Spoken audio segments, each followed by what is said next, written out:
Well, good morning and welcome to today's episode of Transformed. Today I want to talk to you about Against the Odds.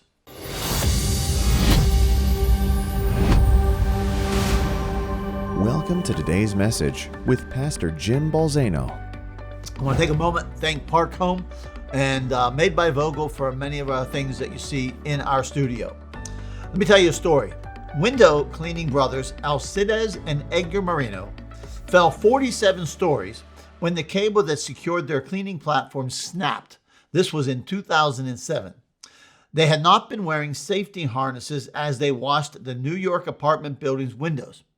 After falling 500 feet, Edgar, age 30, was killed instantly. The married father of three, Alcides, 37, he was left in a coma with multiple fractures of his ribs, his right arm, and both legs, as well as damage to his spinal cord. Alcides not only made a full recovery, but was able to walk again. Dr. Philip Berry of New York Hospital said, "If you're a believer in miracles, this would be one. I've seen it all, or at least I think I have, until something like this happens." You gotta love stories of ones that defy the odds, such as this man. I think that's why I love the story of Gideon so much. He's a man who seemed to always be bucking the odds. The Bible tells us that after he got out of the winepress, that after he tore down daddy's altars and the altars to Baal and Ashtoreth and built an altar to God, the Bible says that the Midianites and the Amalekites and all the sons of the east assembled against Israel for war.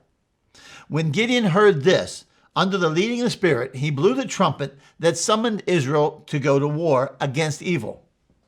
After summoning the people to war, Gideon had 32,000 men to face a horde, the Bible says, as thick as locusts. Now, if you were Gideon and you were surveying the situation, you might feel pretty good that you had 32,000 to face this army.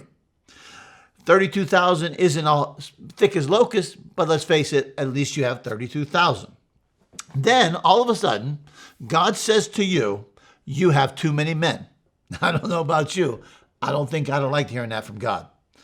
So now, think about it. Do you really want to hear that? You have 32,000. They have so many you can't count them.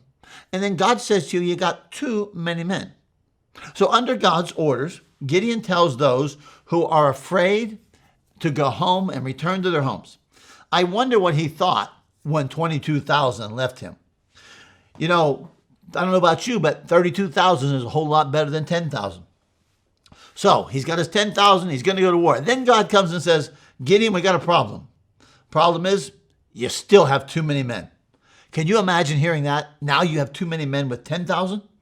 I don't know about you, but I kind of might have wanted to know this before I left the wine press, that God was going to do this to me. So here's the deal. So now he's got 10,000, and now they go to the water and they do the sifting at the water, and Gideon is left with 300 men to face an army that you can't even count. He has got to be wondering how he got himself into this. Yet God had a plan. If Gideon would submit himself to God's plan, he would see that plan come to pass before his eyes, and it would be a defining moment of how he, under the power of God, could buck the odds that stood against him. You know, sometimes we have to understand something. There's a principle. Sometimes it is our might in our own strength and our own ability that actually can diminish his might. You know, the Bible actually says that when we're weak, he is strong. See, God told Gideon that he had too many men for him to give Midian into his hand. Notice what it says, for God to give Gideon. See, because here's what would happen. Here's what he said. If you go to battle with 32,000, then the men of Israel are going to boast and say, they defeated the enemy. It's hard to give God what he wants to give if you do it in your own strength. But the fact of the matter is, whenever we do it, we know we don't have the strength. We know we don't have the numbers. We know we don't have the finances. We know we don't have the ability. And yet it comes to pass. Then we know that it was God who did it. God wasn't about to have his might confused with their might or have his glory shared with them. We as believers, we're mighty in the Lord, but it's only because he's the mighty one that makes us mighty. He loves situations that declares his might without question. Maybe you're facing a situation where you feel the odds are all against you. Good. I know, right? Good. Why? Because now you're in the miracle zone.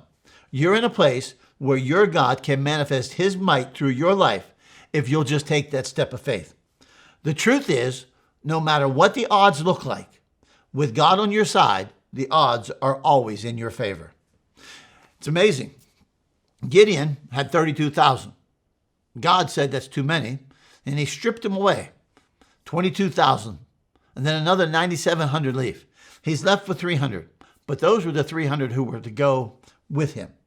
I'm convinced that when God calls you to a specific task, that he has and he ordains people to run with you. I've often said this. I don't spend a lot of time trying to convince those who don't want to go with me. Give me my 300 and let's go. You see, give me those 300 who are chosen, that God chooses, has the right heart and the right mind. And then we can buck all the odds that the enemy throws at us. No matter the quantity, the devil cannot stand against a God-chosen, united people.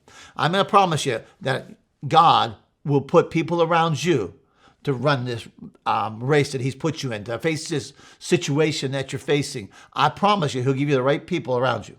You might be facing incredible odds right now, but if you will leave that wine press and you will allow God to be the one who equips you and gives you might, and you refuse to operate in your own might, I promise you that you will buck the odds and you will see this thing that he's put in your heart come to pass. Have a great day. Go buck the odds.